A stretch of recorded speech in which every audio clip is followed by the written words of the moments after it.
You want answers? I think I'm entitled to. You want answers? I want the truth! You can't handle the truth!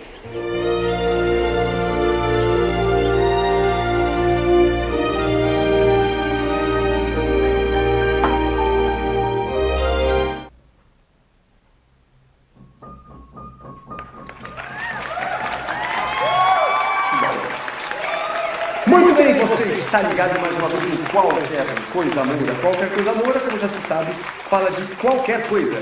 E dessa vez nós vamos falar de amor. Nós vamos falar de um encontro poético entre dois alemães. Não é a parada gay, não tem nada a ver com homossexualismo, racismo, etinismo, o raio que o parta. Simplesmente vamos falar de dois alemães que se encontraram providencialmente. E é justamente por isso que nós estamos com a nossa querida camiseta do Bar do Alemão em Curitiba, porque estamos temáticos, caneca do Bar do Alemão, camiseta do Bar do Alemão. Mas para não enrolar muito, porque senão o vídeo fica longo e para editar fica um saco, nós vamos falar aqui de duas coisas. Dois alemães que estamos com a nossa cola portátil, né? E que fizeram história no mundo, vocês já vão conhecer por quê. Primeiro que nós vamos falar de um cara chamado Ransbeck. Solta a foto do Ransbeck. Ransbeck é um alemão. Ele morreu aos 79 anos, nascido lá em 1929, quando a Bolsa de Nova York estava quebrando. Crack! Houve o crack da Bolsa de Nova York. O nosso querido Ransbeck, que estava aqui, ó, Minority Report.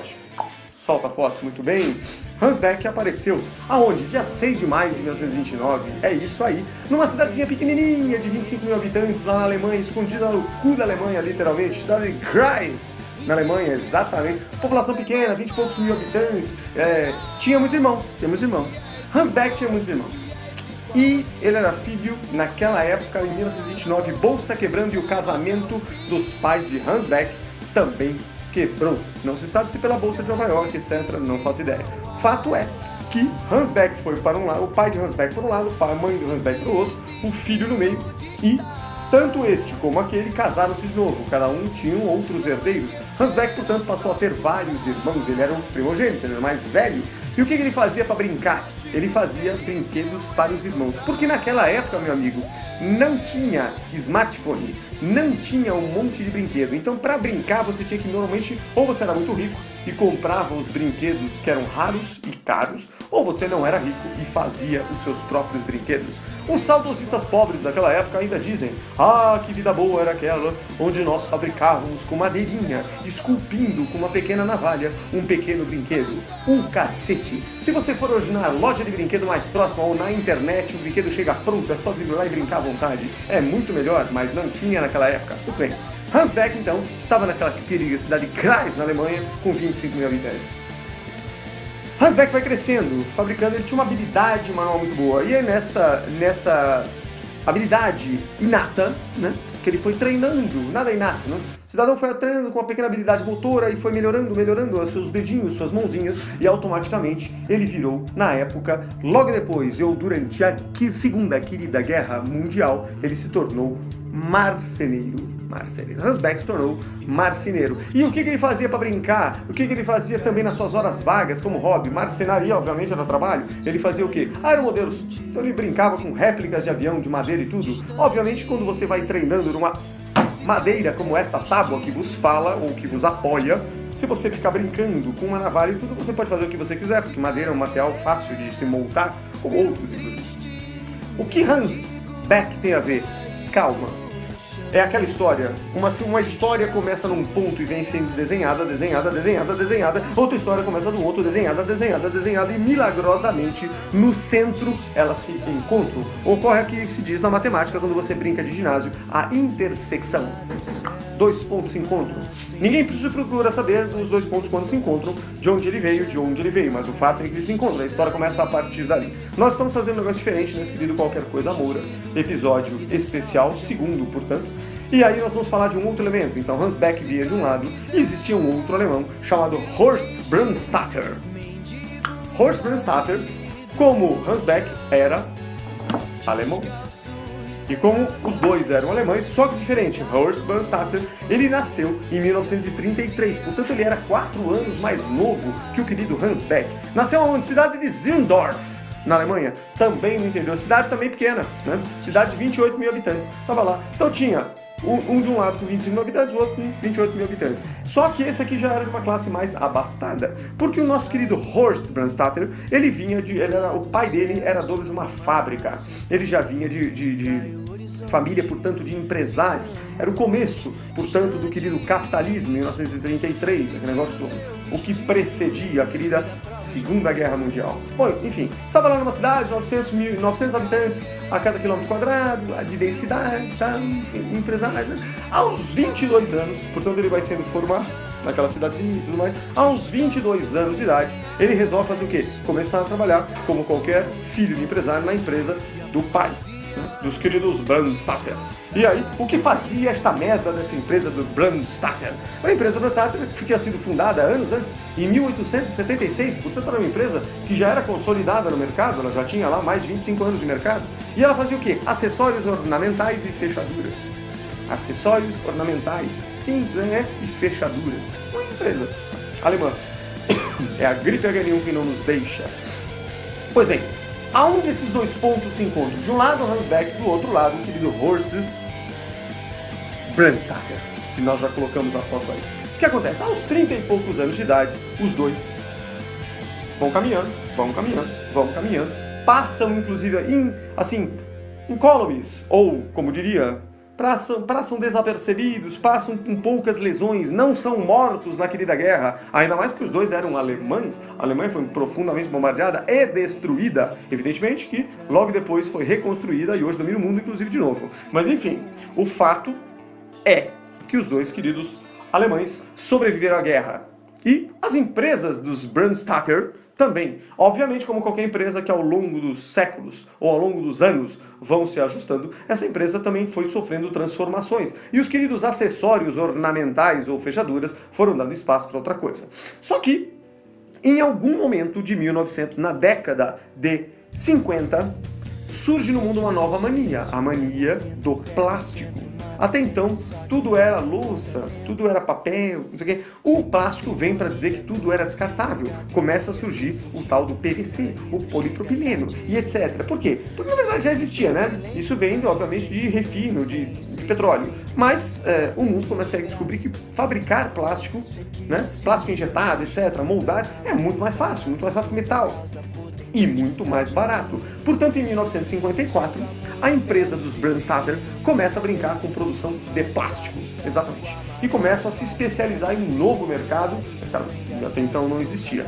Passam-se 6 aninhos, ou uns 8 aninhos, e mais ou menos na década de 70, o querido Horst Brandstatter, que já estava, portanto, à frente daquele empresa que tinha sido do pai, do avô, aquele negócio todo, decide contratar um cara com uma grande habilidade motora, que estava lá procurando emprego, enchendo o saco, fazia aeromodelo, não sei o quê, que por acaso era o Hans Beck. Hans Beck, portanto, foi contratado na década de 60 para a empresa dos Brandstatter. E aí, obviamente, como o quê? Como desenhista. Porque a empresa dos Brandstatter, naquele momento, depois que ele começou a fazer plástico, começou a fazer brinquedos. Exatamente. Que é um filão grande de mercado. Ó, e a tela apagou. Não, voltou. Enfim, filão grande de mercado. Se você fabrica brinquedos, você ganha dinheiro. Com a felicidade das crianças. Aí vem aquela loja, ri qualquer coisa, ri do preço que cobra. Mas enfim, então aqui não é só um comerciante. Mas os brinquedos também começam a ser fabricados e, portanto, como qualquer empresa do mundo capitalista, ela não está lá com um fundo de caridade. Ela não está lá só para deixar crianças felizes com os brinquedos que fabrica. Não, ela está lá para dar lucro aos seus sócios. Ou, quando muito, aos seus queridos acionistas. É para isso que nós montamos empresas do mundo capitalista, querido. Acorde. Pois bem, então começamos a fabricar plástico nas Brandstatter. E aí o nosso querido Hans Beck é contratado. Para quê? Desenhista de brinquedo. Voltando um pedacinho, o que acontece nessa época? O mundo andando, vento em polpa, tal, já tinha completamente se recuperado da crise da quebra da Bolsa de Nova York em 1929, já tinha passado por uma guerra mundial, período sofrido, a Europa foi praticamente dizimada, destruída, muitos imigrantes, aquele negócio todo, mas o fato é que os Estados Unidos começavam naquele momento a se reerguer e se firmar, do mesmo jeito que a Rússia e a União Soviética, como as maiores potências mundiais, e potências inclusive econômicas. Bom, e aí nessa história a querida Alemanha também se reconstruindo, e os Brandstatter também fabricando brinquedos. Só que aí veio uma merda tamanho família, que é a famosa crise do petróleo. Crise do petróleo, que muita gente talvez nem tenha ouvido falar, ocorreu na década de 70. Na verdade, ela se originou como qualquer crise anos antes. E ninguém percebe, até que a merda acontece. E quando a merda acontece, só nos resta limpar a bagunça. Então, a crise do petróleo começa na querida região do Golfo, aquela região do Golfo Pérsico que todo mundo gosta. Põe o mapa aí. Aquela região do Golfo Pérsico, todo mundo gosta, é uma paz, todo mundo medita. Não, aquilo lá é uma zona, aquilo lá é uma guerra eterna. E por quê? Porque 5 países estavam entendendo que eles estavam sendo explorados indefinidamente pelos queridos americanos. Os americanos estavam querendo destruir e tabelar com o cartel o petróleo, matéria-prima da gasolina, matéria-prima do diesel, matéria-prima dos plásticos, portanto, de qualquer coisa que existia naquele momento.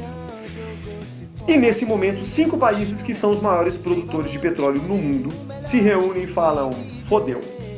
Esse desgraçado desse americano, com as suas queridas empresas como Shell, Mobil, BP, que existem até hoje, essas empresas querem tabelar o preço do barril do petróleo, a moeda que determina o petróleo no mundo, como ele é vendido, é o barril. E o barril do petróleo estava sendo meio tabelado por uma forma de um cartel das empresas americanas e europeias. E esses 5 países que produziam, que estavam se sentindo explorados, resolvem fazer uma organização de forma a dar o troco, de forma a falar o seguinte, ora bolas, se eles fazem um cartel, nós também faremos um cartel de 5 países. Eles se juntaram e criaram a OPEP, Organização dos Países Produtores de Petróleo. Pois bem, e dali eles começaram a dominar o circuito do petróleo. Nada gostaram os americanos nem os europeus. Mas começa, portanto, a crise do petróleo. Quais eram os queridos países? Arábia Saudita, Irã, Iraque, Kuwait e a querida Venezuela, bolivariana, aquela desgraça que está quebrada lá. Enfim, a Venezuela é um dos países do OPEP. O objetivo, portanto, juntar forças contra os queridos cartéis das empresas que refinavam petróleo. Quais eram? Standard Oil, o que mais? Royal Dutch, Shell, Mobil, Gulf, BP, Standard Oil, California e a Chevron. Grande parte não existe até hoje. E em 67 começa a famosa Guerra dos 6 Dias, que obviamente você já sabe o prazo de duração entre Israel e os outros países. Israel apoiado pelos Estados Unidos, como sempre, e aí começa uma merda enorme. Portanto, essa guerra faz com que o barril do petróleo, já que você não podia escoar a produção, tudo em guerra, o barril do petróleo começasse a valorizar para burro. Por quê? Imagina que você produza um barril de petróleo. Tá aqui o barril de petróleo. Encheu o barril. Põe no navio, enfia no petroleiro e manda para América e cobra X dólares. Agora imagina que você produz o mesmo barril. Primeiro, já não dá para fazer tanto, tá em guerra. Produzir já não é tão fácil. Tudo para fazer, inclusive o caminhão que transporta, não pode nem passar nas estradas, tá tudo uma desgraça. E aí esse negócio não chega no querido navio. Se não chega no navio, não chega nos Estados Unidos. Não chega nos Estados Unidos, os coitados dos americaninhos, dos europeus, todo mundo que usa carro, fala assim, fodeu, não tem mais gasolina. Que nem o nosso querido greve dos caminhoneiros brasileiros, lembra daquelas filas no posto? O americano estava naquela merda.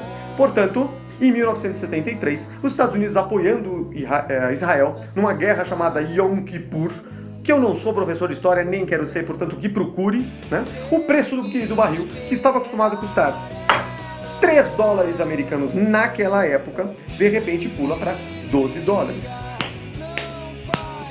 Quadriplica. Atualmente, se você fosse corrigir essa brincadeira, segundo a querida Wikipedia, os 3 dólares valiam 14 dólares e os queridos 12 dólares valiam 58 dólares. Pouco importa a moeda, o fato é que o negócio aumentou 4 vezes. Não precisa dizer o que aconteceu com todo mundo que usava gasolina e derivados de petróleo e plástico. E, portanto, a querida fábrica, vamos linkar isso de vez. O que acontece? A querida fábrica dos Brandstatter, fabricante de plástico de brinquedos, e que fabricava bambolês, que tem aquele negócio enorme para aqueles crianças gordas de junk food americano ficarem rebolando naquele negócio, portanto aquilo consome um plástico desgraçado.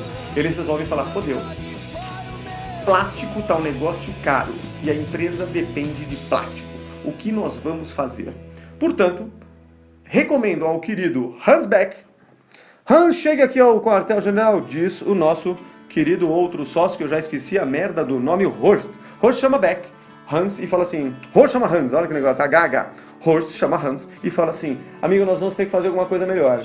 Porque nós temos que fazer alguma coisa que gaste pouco plástico. E o querido Hans Beck volta para sua mesa de desenho e fala assim, fácil, vamos fazer bonequinhos bonequinhos, gasta pouco plástico. E começou a fazer isso. Começou a fazer o quê? Começou a bolar um bonequinho. E tinha que ser. Aí começa, inclusive, o profissionalismo da querida Brandstatter. Porque ela não é simplesmente bolar e sair lançando. Tem que bolar, tem que testar, ver se o público gosta, se as crianças que têm aquela determinada faixa etária realmente consumiriam aquilo, etc, etc. Portanto, surge um negócio amigo e solta o logotipo, o Playmobil. E é deste negócio que nós estamos falando no querido episódio, já aos 15 minutos que você está ouvindo isso. Playmobil. Playmobil, portanto, fabricado pela Brandstatter, na Alemanha, começa, portanto, na década de 70. Então as empresas fabricavam brinquedos de plástico e eles fizeram exatamente isso. Em 1971, onde um grande fato aconteceu, obviamente o meu nascimento, o Brandstatter faz então o projeto do boneco Playmobil.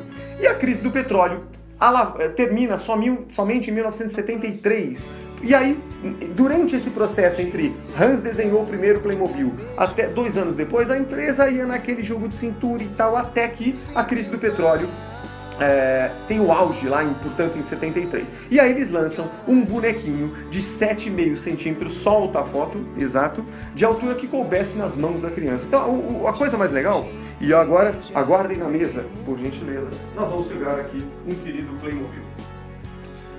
Obviamente esse aqui é um Playmobil novo.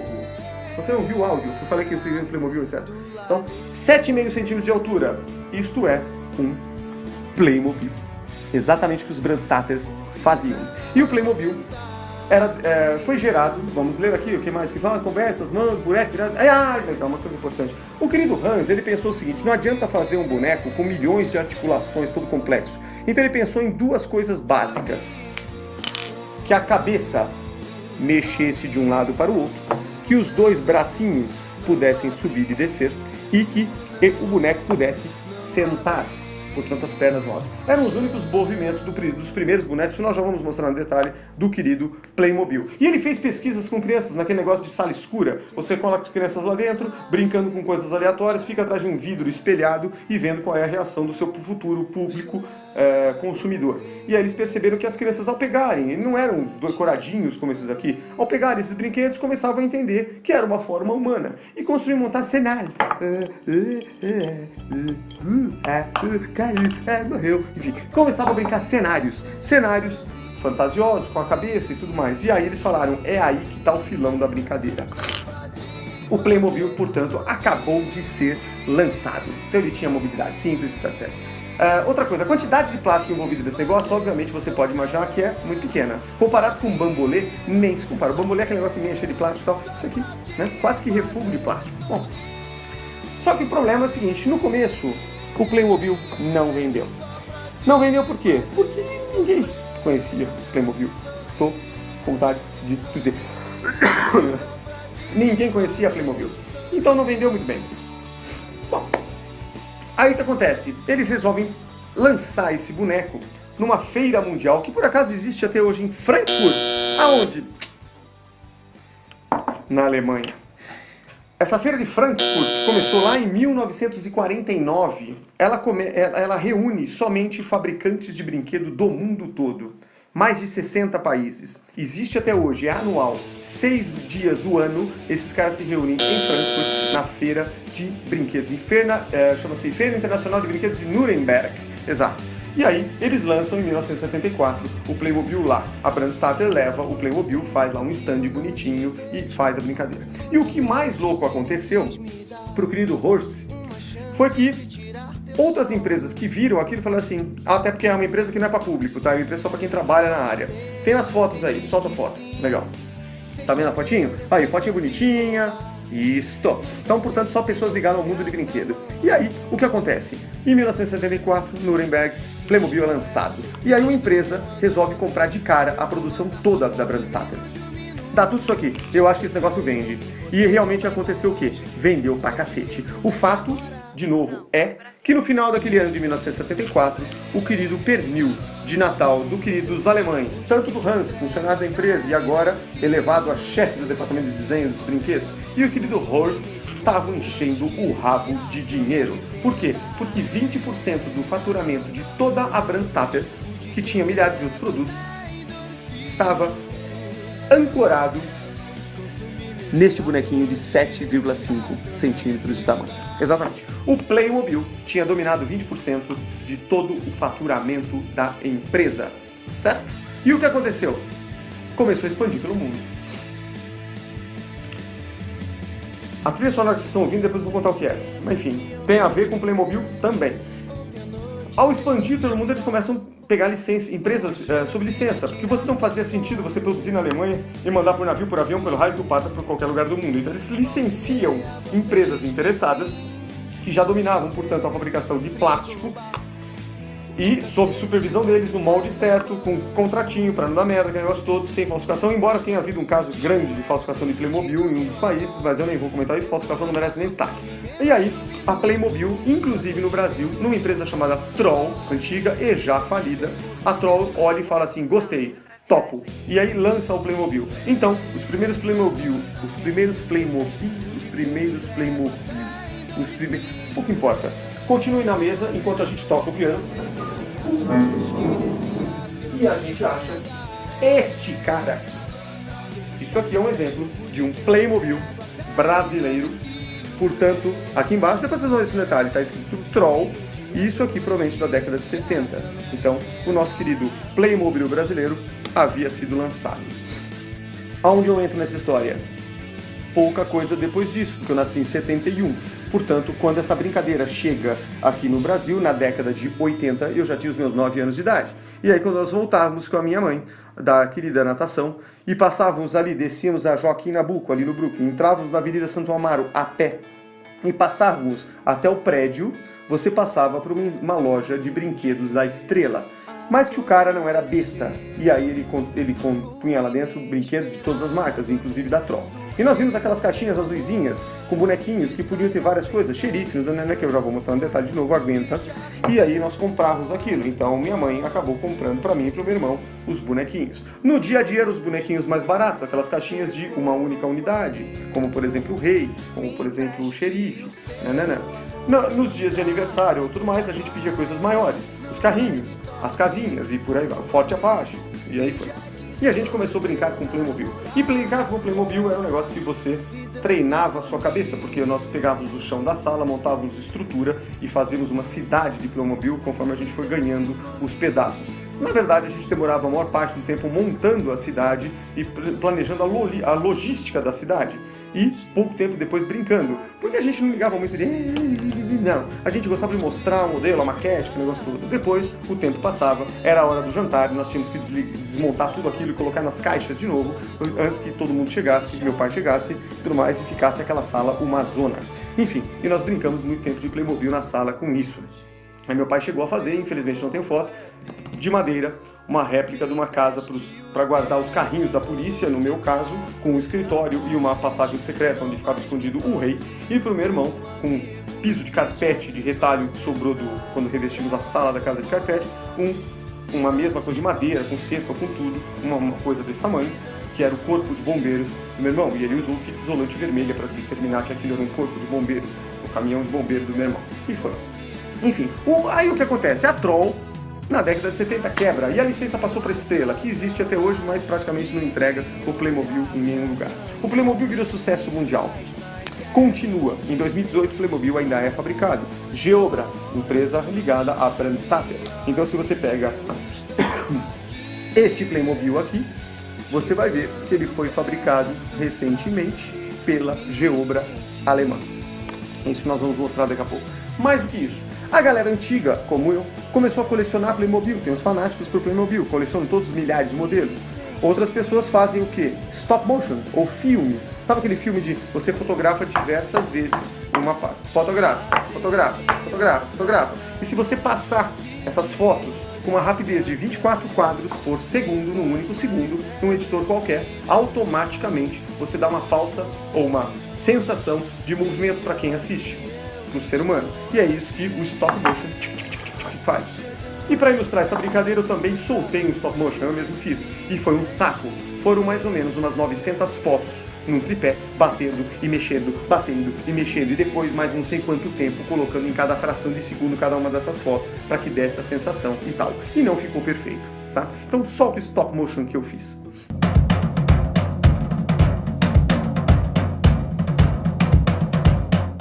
Pouco tempo depois, eu fiz um outro stop motion. E eu falei o seguinte, eu aprendi mais uma coisa sobre a técnica do stop motion.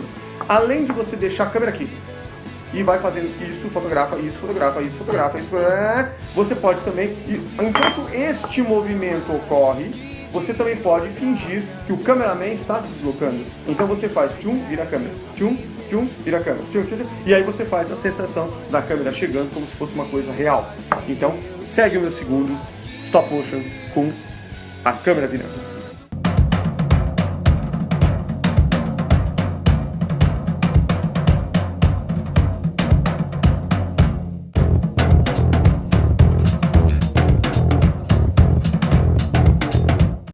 Gostaram? Legal.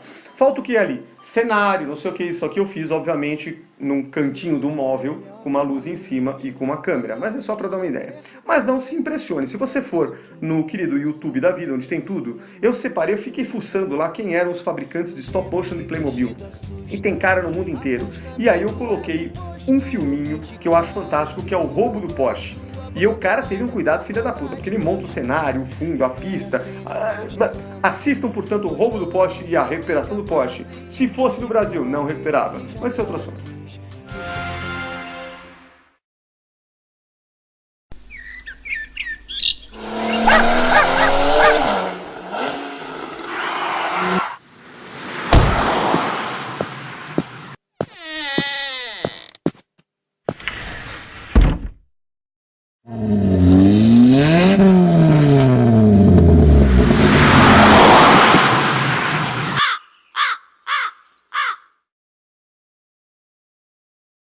Wow!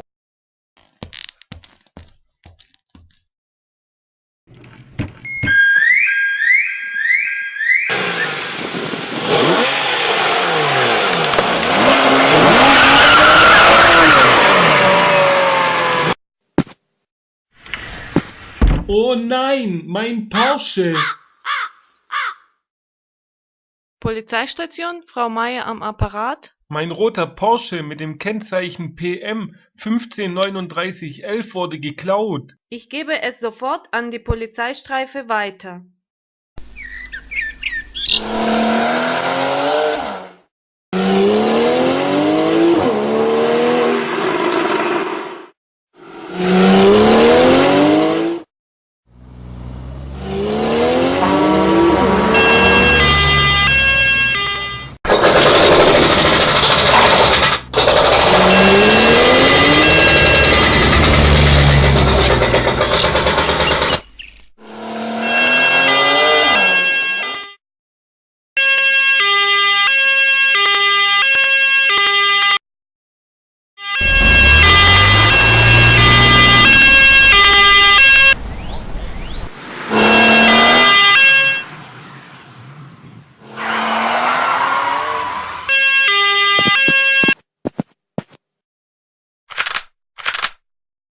Oh no.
Vielen Dank!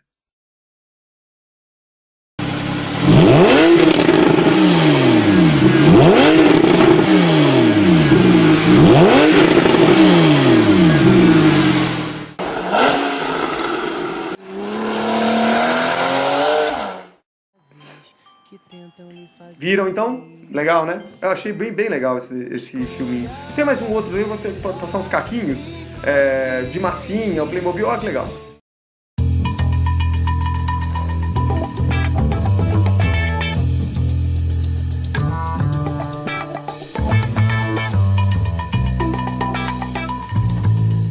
Enfim, então essa é uma mania hoje feita com Playmobil, obviamente, por adultos. Crianças continuam brincando. A linha da Playmobil, imensa, tá? E a gente continua, eu não sou colecionador, eu guardei os meus de criança, estão aqui, eu vou mostrar alguns, com a GoPro no querido detalhe, em cima da nossa tábua da verdade, então vou colocar algumas imagens aqui, né, com a câmera. E ainda compro alguns quando eu acho legal. Então vou numa loja de brinquedo, tem Playmobil? Tem, vou lá na fuçada. Se eu gostei do modelinho, é um negócio meio inusitado, eu gosto. Uma coisa que eu gostei no Playmobil é o saquinho, solta o saquinho, isso. Esse saquinho hoje em dia é uma surpresa Playmobil. Você paga em torno aqui de R$19, R$20, vai, um saquinho desse numa loja, e você não sabe que bonequinho tá dentro. Você só sabe pela capa do plástico que linha é. Você sabe que tipo de boneco pode ter. É como colecionar figurinha, é uma ideia boa. Você compra, abre em casa e descobre a surpresa. Este bonequinho aqui e outros que eu vou mostrar vêm dali. O chato, às vezes você pode comprar um repetido. Isso é um pouco chato. Mas enfim, o fato, de novo o fato, esse negócio chato. E o Playmobil vende hoje quanto, cara? Eles fabricam mais de 2 bilhões de bonequinhos. É bonequinho pra cacete. No Brasil não é muito conhecido mais. Por quê? Primeiro que a modernidade, né? A galera quer iPhone, a molecada não tem. E outra, a molecada brasileira é de classe média e classe média baixa. A gente ganha mal, mesmo a classe média brasileira, a gente ganha mal. E como ganha mal, a gente gasta com coisas mais importantes. Então é pouco provável que uma criança hoje conheça muito de Playmobil.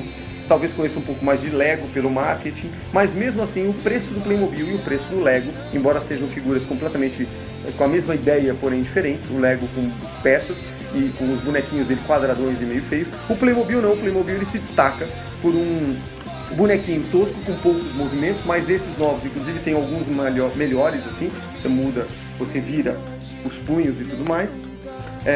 Mas ele tem umas réplicas, né? A réplica do Playmobil, até de armas, de não sei o que, de instrumentos pequenininhos, é muito melhor que o Lego. Então o Playmobil ainda é um grande mercado. E, além disso, como qualquer marketing, existem no mundo os fan parks. Olha a imagem aí. Fan parks. O que são fan parks? Várias partes do mundo, os caras constroem um parque temático de Playmobil. Olha a imagem aqui louca, esse é um parque, obviamente, moderno, né?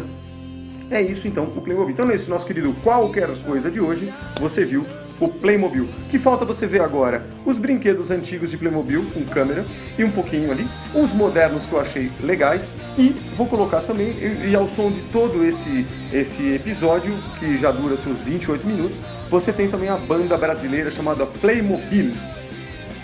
Playmobil, uma banda brasileira criada em 2005, já tem alguns aninhos, por um cara chamado Gugu Peixoto. Faça eu ideia de quem seja.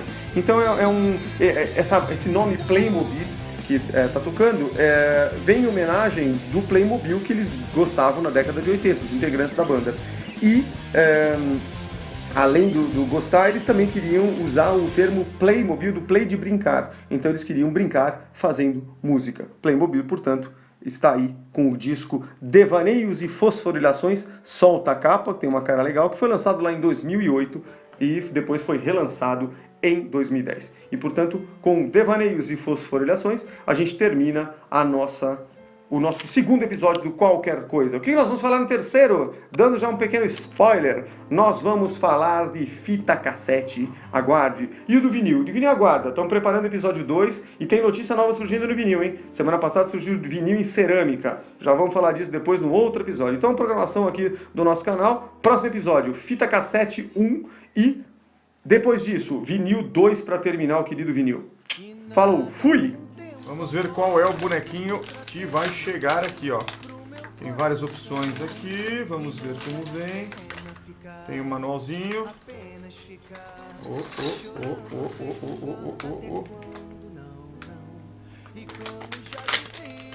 Sei lá eu o que é isso.